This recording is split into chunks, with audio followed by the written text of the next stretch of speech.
वाल्मीकि रामायण के 7 कांडों को क्रम से याद रखने के इस त्वरित सार में आपका स्वागत है। देखिए, रामायण के 7 कांडों यानी इसके मुख्य चैप्टर्स का सही क्रम याद रखना अक्सर थोड़ा मुश्किल लगता है, लेकिन आज हम एक ऐसी मजेदार ट्रिक पर बात करेंगे जो इस टेंशन को हमेशा के लिए खत्म कर देगी। बचपन का वो VIBGOR फॉर्मूला तो याद है ना? बस उसी की तरह ये एक छोटा सा वाक्य पूरी किताब का ढांचा आपके दिमाग में बिल्कुल फिट कर देगा। तो सबसे पहले उस जादुई वाक्य को देखते हैं। वाक्य है, बालक आया जंगली की सुंदर लड़ी उतार। अब इसके शुरुआती 2 शब्द बहुत सीधे हैं। बालक का मतलब है बालकांड और आया से बनता है हमारा अयोध्या कांड। दूसरा, सबसे मजेदार बात यह है कि यह ट्रिक सिर्फ शब्दों की ध्वनि पर नहीं बल्कि उनके अर्थ पर भी बड़ी चतुराई से खेलती है। जंगली का मतलब होता है जंगल यानी अरण्य, जिससे हमें अरण्य कांड याद रहता है। फिर की से किष्किंधा कांड और सुंदर से सीधे सुंदर कांड याद आ जाता है। रटने के बजाय ये अर्थ समझने का एक बहुत ही स्मार्ट तरीका है। अंत में चलिए इसके आखिरी हिस्से को डिकोड करते हैं। लड़ी का मतलब होता है लड़ाई, जो हमें सीधा युद्ध कांड से जोड़ देता है, और उतार शब्द से हमें उत्तर कांड का पता चलता है, जो कि रामायण का एकदम अंतिम अध्याय है। कुल मिलाकर ये एक छोटा सा वाक्य रामायण जैसे महाकाव्य के अध्यायों का कालक्रम बिना किसी झंझट के आपके दिमाग में हमेशा के लिए लॉक कर देता है। तो अगली बार जब भी कोई आपसे रामायण के कांडों का क्रम पूछे तो बस उस जंगली बालक को याद कर लीजिएगा। रामायण इतना बड़ा महाकाव्य, क्या कभी सोचा है कि इसकी पूरी संरचना को, इसके सारे कांडों को क्रम से कैसे याद रखा जाए? आज हम एक ऐसी ही कमाल की ट्रिक देखने वाले हैं जो इसे एकदम आसान बना देगी।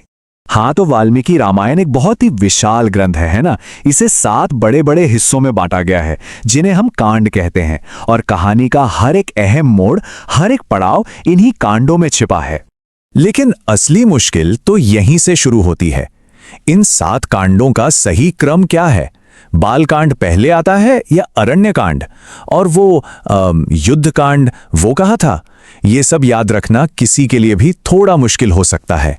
बस सोचिए, क्या हो अगर इसे याद रखने की एक सीक्रेट की हो, एक ऐसा जादुई वाक्य जो पूरे महाकाव्य का नक्शा हमारे सामने खोल कर रख दे। ये सिर्फ रटने की एक ट्रिक नहीं है, बल्कि ज्ञान को सहेजने का एक बहुत ही पावरफुल तरीका है। और वो कुंजी, वो जादुई वाक्य है, बालक आया जंगली की सुंदर लड़ी उतार। हाँ, सुनने में शायद थोड़ा अटपटा लगे, लेकिन यकीन मानिए इसी एक लाइन में रामायण के 7 कांडों का पूरा क्रम छिपा हुआ है। तो चलिए, देर किस बात की, इस रहस्य से पर्दा उठाते हैं, एक एक शब्द को पकड़ते हैं और देखते हैं कि वो रामायण के किस कांड से जुड़ा है। तो पहला शब्द है बालक। अब ये तो बिल्कुल सीधा है, बालक से बना बालकांड। ये वही कांड है जिसमें भगवान राम के बचपन और उनकी युवावस्था की कहानी है ना आसान? ठीक है, अगला शब्द है आया।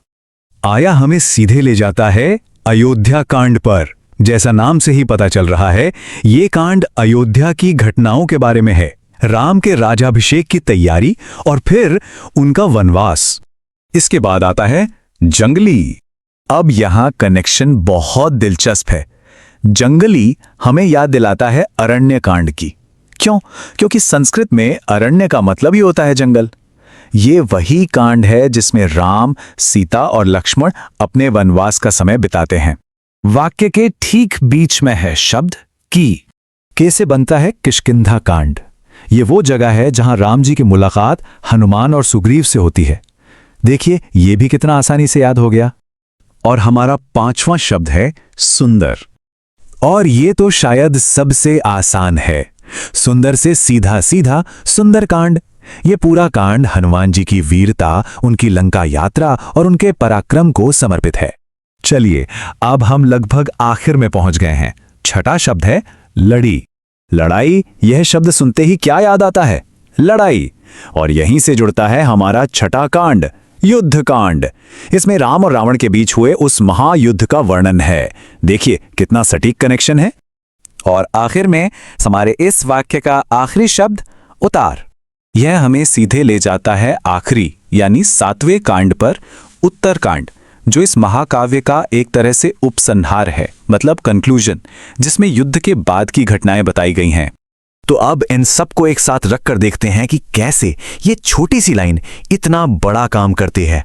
तो ये देखिए, एक सिंपल सा वाक्य, बालक आया जंगली कि सुंदर लड़ी उतार और पूरे रामायण का स्ट्रक्चर हमारे सामने है। हर एक शब्द एक कांड की चाबी है जो हमें बिल्कुल सही क्रम में आगे ले जाता है ना ये कमाल की बात। तो इस सबसे हमें क्या पता चलता है? ये सिर्फ रटने की कोई ट्रिक नहीं है, ये उससे कहीं बढ़कर है। यह हमें दिखाता है कि कैसे छोटे छोटे सिंपल टूल्स भी बड़े और कॉम्प्लेक्स ज्ञान के दरवाजे खोल सकते हैं। इससे सीखने का जो पूरा प्रोसेस है वो ना सिर्फ आसान बल्कि मजेदार भी हो जाता है। और ये हमें एक सवाल के साथ छोड़ जाता है कि ज्ञान को सरल बनाने के लिए ऐसी और कौन-कौन सी कुंजियां हो सकती हैं जो हम शायद इस्तेमाल करते हैं या कर सकते हैं, क्योंकि मुश्किल से मुश्किल जानकारी को याद करने के ऐसे ही क्रिएटिव तरीके सीखने को वाकई असरदार बनाते हैं।